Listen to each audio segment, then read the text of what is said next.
আসসালামু আলাইকুম এভরিওয়ান। আজকে আমি আপনাদেরকে তৈরি করে দেখাবো ম্যাঙ্গো মিল্ক পুডিং। সত্যি কথা বলতে এই পুডিংটি আমিও জীবনের প্রথমবারই তৈরি করেছি। আর আমার ভেতর অনেকটা কনফিউশন ছিল যে এটা খেতে কেমন লাগবে। তবে ট্রাস্ট মি, এটা খেতে খুবই সুস্বাদু ছিল।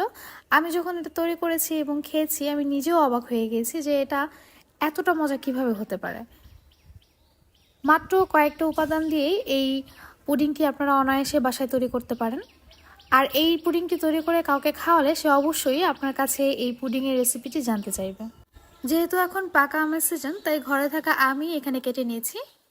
আমি এখানে প্রায় 4 থেকে 5টা আম কেটে নিয়েছি। আর এই আমগুলোকে আমি সামান্য পরিমাণে পানি দিয়ে একটু ব্লেন্ডারে দিয়ে ব্লেন্ড করে নেব। ব্লেন্ড করা হয়ে গেলে আমগুলোকে আমি খুব ভালোভাবে একটা স্ট্রেনার দিয়ে ছেঁকে নেব। আমটাকে স্ট্রেনারের মাধ্যমে অবশ্যই ছেঁকে নিতে হবে, যাতে করে আমের মধ্যে যে আঁশটা থাকে সেটা এই মিশ্রণের সাথে না যায়। আমের এই মিশ্রণটা কিন্তু খুবই মসৃণ হয়েছে, দেখতেই পাচ্ছেন। এখন এখানে অ্যাড করব চিনি। আমি এখানে 1.5 টেবিল চামচ চিনি নিয়েছি। যেহেতু আমটা একটু মিষ্টি ছিল, তাই চিনির পরিমাণটা আমার একটু কম লেগেছে। আমের মিষ্টিটা কেমন হবে সেটা বুঝে এখানে চিনি অ্যাড করতে হবে। এখন এই আমের পিউরির মধ্যে আমি অ্যাড করব আগার আগার পাউডার 2 চা চামচ। তবে সেটা ডিরেক্টলি আমের মধ্যে অ্যাড না করে আমি জাল দিয়ে রাখা দুধের মধ্যে 2 চা চামচ আগার আগার পাউডার খুব ভালো করে মিশিয়ে তারপর সেই দুধটা আমি এই মিশ্রণের সাথে অ্যাড করে নেব। আমের পিউরির মধ্যে আগার আগার পাউডার অ্যাড করতে গেলে দেখা যাবে সেটা খুব ভালোভাবে মিশবে না আমের পিউরির সাথে এবং দলা দলা পেকে থাকবে। তো সেই ক্ষেত্রে আপনারা এইভাবে করে এই আগার আগার পাউডারটা আমের মিশ্রণের সাথে অ্যাড করতে পারেন। এখন একটি হ্যান্ড উইক্স দিয়ে খুব ভালোভাবে আমের পিউরির সাথে এই আগার আগার পাউডার মেশানো দুধটাকে খুব ভালো করে মিশিয়ে নেব। এরপর এই আমের পিউরিটাকে আমি খুব ভালোভাবে 3 থেকে 4 মিনিটের মতো জাল করে নেব। এটা যখন জাল করব তখন খুব ভালোভাবে এটাকে নেড়ে চেড়ে জাল করে নিতে হবে, যাতে করে তলানিতে পুড়ে না যায়। আমের এই মিশ্রণটাতে 3 থেকে 4টা বলক দেওয়ার পরে আমি চুলাটা অফ করে দেব। এখন আমি এটাকে একটা প্লেটের মধ্যে ঢেলে নিচ্ছি। তবে আপনারা যদি চান আমের এই জেলোটা একটু মোটা হোক, সেক্ষেত্রে ছোট একটা বাটিতে, যেটার তলানিটা পুরো সমান হবে এমন একটা বাটিতে এটা ঢেলে নেবেন। এতে করে এই জেলোগুলো একটু মোটা মোটা হবে। আর যদি পাতলা জেলো চান, সেক্ষেত্রে এই ধরনের প্লেটের মধ্যে ঢেলে তারপর এটাকে ঠান্ডা করে নেবেন। আর আমের এই পিউরিটা ঠান্ডা হয়ে গেলে এটাকে আমি এখন কেটে নেব, কারণ ঠান্ডা হওয়ার পর এটা পুরো জমে যাবে, যেহেতু আমি এখানে আগার আগার পাউডার ব্যবহার করেছি। আর এই জেলোটা তৈরি করার জন্য অবশ্যই আগার আগার পাউডারটা ব্যবহার করতে হবে। এ পর্যায়ে আপনারা আপনাদের ইচ্ছে মতো এটাকে কেটে নিতে পারেন, যে যেভাবে চান। দেখতেই পাচ্ছেন আমার আমের জেলোটা কিন্তু তৈরি হয়ে গিয়েছে। আমি হাত দিয়ে একটা থেকে আরেকটা ছাড়িয়ে নিচ্ছি খুব ভালোভাবে।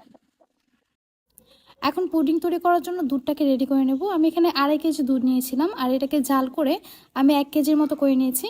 এর সাথে অ্যাড করলাম 1/2 কাপ পরিমাণ চিনি। চিনি দেওয়ার পর এখন এই দুধটাকে আমি জাল করে আরও একটু ঘন করে নেব। আপনারা যদি এই পুডিংটা ঘন দুধ দিয়ে তৈরি করেন, সেক্ষেত্রে এই পুডিংটার টেস্টটা সবচেয়ে বেশি ভালো আসবে। তাই চেষ্টা করবেন পুডিংটাকে ঘন দুধ দিয়ে তৈরি করার। এখন এই দুধের মধ্যে আমি দিয়ে দেব 2 চা চামচ পরিমাণ agar agar powder. Agar agar পাউডারটা দেওয়ার পর এটাকে খুব ভালোভাবে মিশিয়ে নিতে হবে, যাতে দলা দলা না থাকে। আর এর জন্য একটি হ্যান্ড উইক্সই ব্যবহার করতে হবে। হ্যান্ড উইক্সের সাহায্যে আমি খুব ভালোভাবে আগার আগার পাউডারটা দুধের সাথে মিশিয়ে নিচ্ছি। এই পর্যায়ে চুলার জালটা কিন্তু আমি বন্ধ করে দিয়েছি।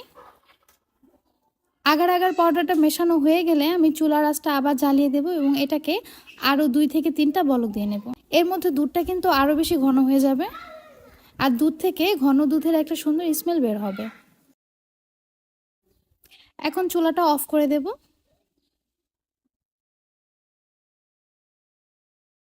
যে মোল্ডের মধ্যে পুডিংটা তৈরি করব, সেই মোল্ডে আমি প্রথমে আমের যে জেলোটা তৈরি করেছি সেটা দিয়ে দিচ্ছি।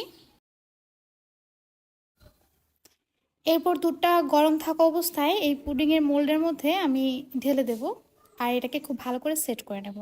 আচ্ছা, এই দুধের মধ্যে আমি পরবর্তীতে আরও 1 টেবিল চামচ পরিমাণ চিনি অ্যাড করেছিলাম, যেটা ভিডিওতে দেখানো হয়নি। আপনারা দুধটা টেস্ট করে নেবেন, যদি মনে হয় চিনি আর একটু লাগবে সেক্ষেত্রে আপনারা অ্যাড করে নেবেন। আসলে মিষ্টির পরিমাণটা সম্পূর্ণই আপনাদের উপর নির্ভর করে, আপনারা কী পরিমাণ মিষ্টি খেতে চান। আমি ওপর দিয়ে আর একটু আমের জেলও দিয়ে এখন এটাকে ঠান্ডা হওয়ার জন্য রেখে দেব, এবং যখন ঠান্ডা হয়ে যাবে তখন এটাকে নর্মাল ফ্রিজে 2 থেকে 3 ঘন্টা রাখার পর এটাকে সার্ভ করব। এই পুডিংটা ঠান্ডা ঠান্ডা খেতেই কিন্তু সবচেয়ে বেশি ভালো লাগে।